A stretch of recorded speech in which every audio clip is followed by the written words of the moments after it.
kordate samu mustreid, sest sa jätsid ta maha, sa jätsid oma elu elamise maha.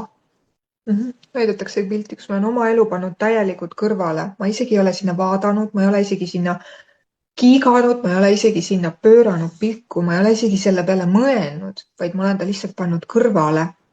Sellest hetkest, ma ei tea vist, kui ma sündisin.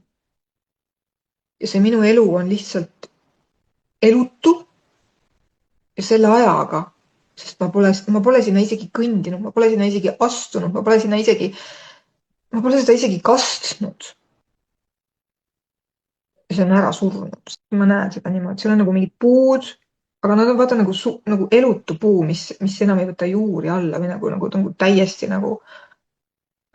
Ma olen kastnud teiste elusid, ma olen väestanud neid, väetanud, inspireerinud, üles pussinud, aidanud, elanud neid. Ma olen elanud neid, ma olen kastnud neid ja nemad on saanud värvilisteks, ilusateks, kirevateks, sest ma olen oma elu andnud neile. Aga minu elu on siin. Ma ei ole isegi märganud, et see jäi maha või et ma ei kastnud seda, vaid ma kastsin hoopis midagi muud. Ma jätsin oma elu tahaplaanile, sest mul oli hirm, et kui ma hakkan oma elu elama, siis mul kaob ühendus kõigi teiega.